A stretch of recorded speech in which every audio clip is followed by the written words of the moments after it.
তুলতে হবে, 1200 টাকা পরে হবে, আগে পদ্মা ভাঙন তুমি রোধ করো। 1000 টাকা 1200 টাকা দিচ্ছে, আর কোটি কোটি টাকা আসছে গঙ্গা ভাঙন রোধ করার জন্য। সেই টাকাগুলো কি হচ্ছে, লুট হয়ে যাচ্ছে। গত কয়েকদিন আগে সোশ্যাল মিডিয়াতে দেখছিলাম, কলকাতা থেকে বাবুরা এসেছিল গঙ্গা ভাঙন পরিদর্শনে। গঙ্গা ভাঙন পরিদর্শনের নামে গঙ্গা বক্ষে তারা মৎস্য করে পিকনিক করে এখান থেকে চলে গেল। তাই এই অসভ্যগুলোর জবাব আমাদেরকে দিতে হবে। আর আমি যখন এখানে এসে বক্তব্য দিচ্ছি, বিভিন্ন জায়গায় বিভিন্নভাবে আমাকে আটকানো হচ্ছে।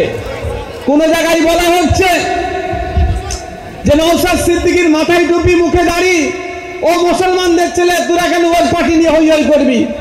কোন জায়গায় বলা হচ্ছে নওশাদ সিদ্দিকী অমুক বিজেপির দালাল বলে আটকানো হচ্ছে।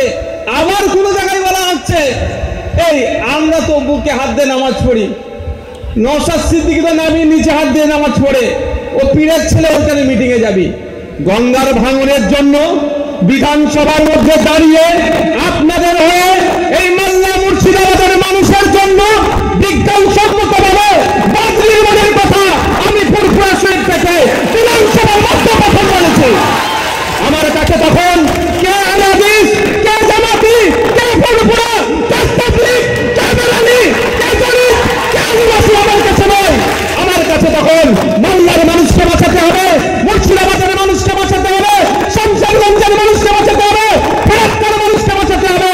কারণ যেভাবে গঙ্গা ভাঙন চলছে, হয়তো আগামী দিনে দেখা যাবে মুর্শিদাবাদের অর্ধেক অংশ গঙ্গা বক্ষে তলিয়ে যাবে।